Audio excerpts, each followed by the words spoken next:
नमस्कार दोस्तों, मैं सुधांशु शेखर फिर से आपका स्वागत करता हूं टीटीएस तराना के एक नए एपिसोड में। जैसा कि तराना के रेगुलर व्यूअर्स को पता होगा, तराना बेस्ड है इंडियन म्यूजिक इंडस्ट्री के ऊपर, कुछ ऐसे म्यूजिक के रोचक पहलुओं के ऊपर जिनको अधिकतर श्रोतागण नहीं जानते। कुछ गानों के ऊपर हम बात करते हैं, कुछ संगीतकारों गीतकारों के बारे में ऐसी जानकारियां आपके साथ साझा करते हैं जो रोचक होती हैं, कभी गुदगुदाती हैं, कभी रुलाती हैं। तो आज हम एक ऐसे गाने के बारे में बात करेंगे जो कि आप ये कह सकते हैं कि हर 15 अगस्त और 26 जनवरी का एक अहम हिस्सा रही है, या किसी भी देशभक्ति प्रोग्राम में वो गाना बजता ही बजता है। और मैं राष्ट्रगान या राष्ट्रगीत मतलब जनगण मन या वंदे मातरम या सारे जहां से अच्छा जैसे गीतों की बात नहीं कर रहा हूं। मैं जिस गाने की बात कर रहा हूं दोस्तों, उस गाने के बोल हैं ऐ मेरे वतन के लोगों। जी हाँ, गाने की पहली लाइन सुन करके ही आपको ये पता लग गया होगा कि ऐ मेरे वतन के लोगों शायद ही कोई ऐसा नेशनल फेस्टिवल हो, या नेशनल फेस्टिवल मेरे कहने का मतलब पेट्रियोटिक फेस्टिवल जो देशभक्ति से संबंध रखता है, 26 जनवरी, 15 अगस्त या फिर किसी भी तरह का आयोजन जो एक देशभक्ति थीम को लेकर के चलता है, शायद ही ये गाना उस फंक्शन में नहीं बजता होगा। तो आज हम इस गाने के ऊपर कुछ बातें करेंगे दोस्तों। ऐ मेरे वतन के लोगों लिखा था कवि प्रदीप ने। कवि प्रदीप बहुत ही फेमस कवि रहे हैं इंडियन लिटरेचर के जगत में, वो बहुत फेमस हस्ती रहे। तो उन्होंने ऐ मेरे वतन के लोगों ये गाना लिखा था, और ये गाना उन्होंने मुंबई में माहिम में समुद्र तट पे घूमते हुए लिखा था। जी हाँ दोस्तों, वो इंडो चाइना वार से बहुत प्रभावित हुए थे। इंडो चाइना वार जो चल रहा था उस समय, उसमें जो लोग शहीद हो रहे थे उनके न्यूज को सुन करके वो काफी आहत हुए थे, व्यथित हुए थे। और जब वो वॉक ले रहे थे एक दिन माहिम बीच पे, तब उनके दिमाग में इस गाने का वो आइडिया आया था, और उन्होंने एक साथ घूमने वाले व्यक्ति से पेन मांगा था, और उनके पॉकेट में सिगरेट की डिब्बी पड़ी हुई थी, और उसी के अंदर से जो एक पेपर था, उसमें जो सिगरेट की डिब्बी में एक पेपर डला होता है, उस पेपर पे उन्होंने रफली उस गाने को लिख लिया था। और इस गाने को उन्होंने लिखा था 1962 में एज अ ट्रिब्यूट जो लोग उस वार में, इंडो चाइना वार में जो शहीद हुए थे, 1962 में उन्होंने ये गाना लिखा था। लेकिन पहली बार ये गाना जो गाया गया था लता मंगेशकर जी के द्वारा, वो गाया गया था 26 जनवरी 1963 में नई दिल्ली नेशनल स्टेडियम में। और जिनके सामने गाया गया था वो थे राष्ट्रपति उस समय के सर्वपल्ली राधाकृष्णन, और हमारे प्रथम प्रधानमंत्री जो थे पंडित जवाहरलाल नेहरू। जी हाँ दोस्तों, इन दोनों के सामने लता जी ने अपनी आवाज में पहली बार ऐ मेरे वतन के लोगों 26 जनवरी 1963 को नई दिल्ली के राष्ट्र स्टेडियम में गाया था। इसका जो म्यूजिक दिया था, इस गाने को संगीतबद्ध किया था सी रामचंद्र ने। जी हाँ दोस्तों, सी रामचंद्र इसके म्यूजिक डायरेक्टर थे, और उन्होंने इस गाने को संगीतबद्ध किया था। सी रामचंद्र चाहते थे कि ये गाना आशा भोसले जी गाए। जी हाँ दोस्तों, ये बात बहुत कम लोगों को पता होगी। सी रामचंद्र की पहली चॉइस जो थी वो आशा भोसले जी थी, क्योंकि कुछ ऐसे रूमर्स की वजह से लता मंगेशकर और सी रामचंद्र के बीच में कुछ कंफ्यूजन पैदा हो गई थी, जिसकी वजह से सी रामचंद्र डायरेक्टली लता मंगेशकर जी को इस गाने के लिए अप्रोच ना करके उन्होंने पहले आशा भोसले को अप्रोच किया था। लेकिन कवि प्रदीप जो कि इस गाने को लिखने वाले लिरिसिस्ट थे, उन्होंने ये कहा था कि मुझे इस गाने में लता जी की आवाज ही चाहिए, ये गाना मैं चाहता हूं कि लता जी की आवाज में ही हो।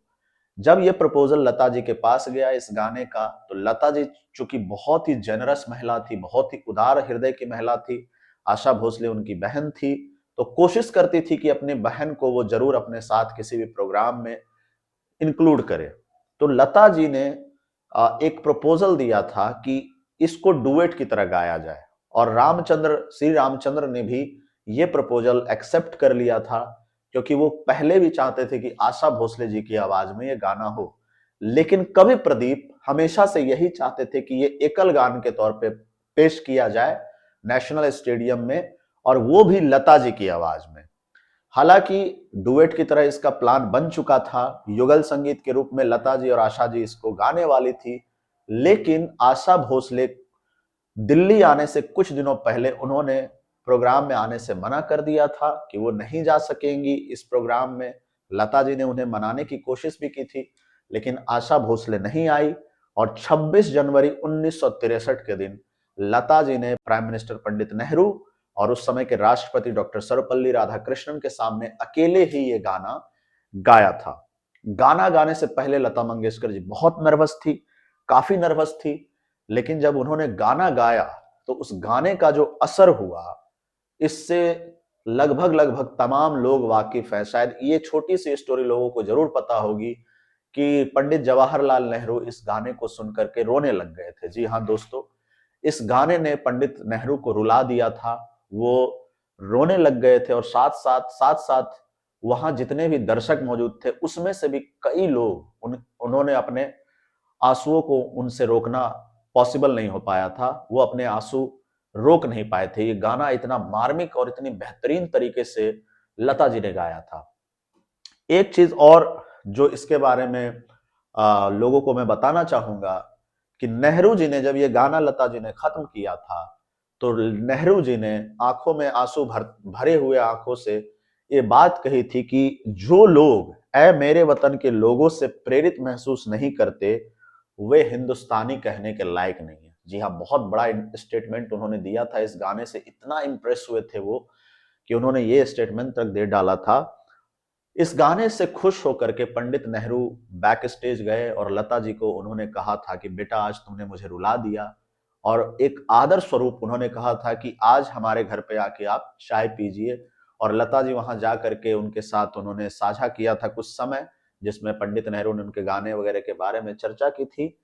और लता जी की ख्वाहिश थी कि कवि प्रदीप इस फंक्शन में जरूर इनवाइटेड रहे, लेकिन अफसोस की बात यह थी कि जो गीतकार जिस इस गाने को जिसने लिखा था वही इस फंक्शन में इनवाइटेड नहीं था।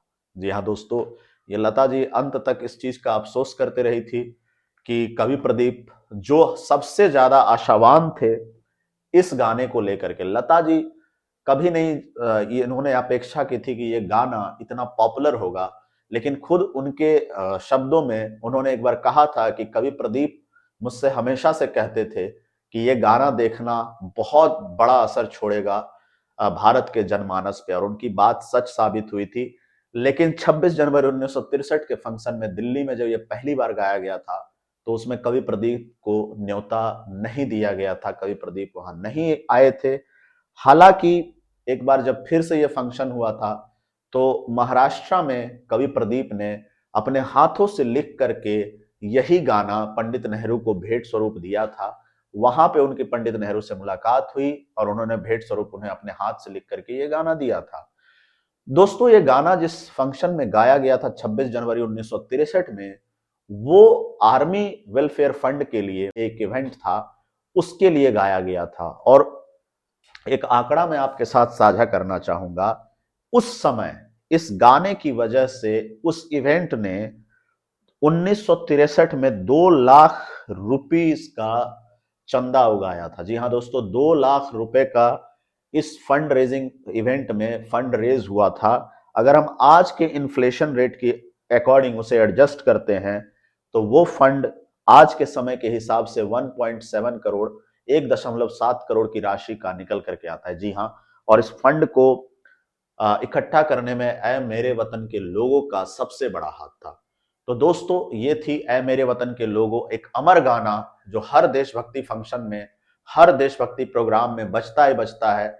इससे जुड़ी रोचक कुछ जानकारियां, उम्मीद करता हूं कि ये जानकारी आपको जरूर प्रेरित करेगी और इन सब तरह के गानों के बारे में जानने के लिए, सुनने के लिए, इनसे जुड़े संगीतकार, गीतकार, गायकों के बारे में कुछ और नॉलेज इकट्ठा करने के लिए, बॉलीवुड म्यूजिक इंडस्ट्री के बारे में कुछ और चीजें जानने के लिए, और हमसे आप क्या चाहते हैं कि तराना में और हम किन किन तरह के गानों के ऊपर चर्चा करें, म्यूजिक इंडस्ट्री के किन पहलुओं को आपके सामने लाएं, तो प्लीज हमारे कमेंट सेक्शन में हमें फीडबैक में जरूर बताइएगा। और अगर आपको ये वीडियो अच्छी लगी हो तो हमारे चैनल को लाइक, शेयर, सब्सक्राइब जरूर कीजिएगा। धन्यवाद दोस्तों।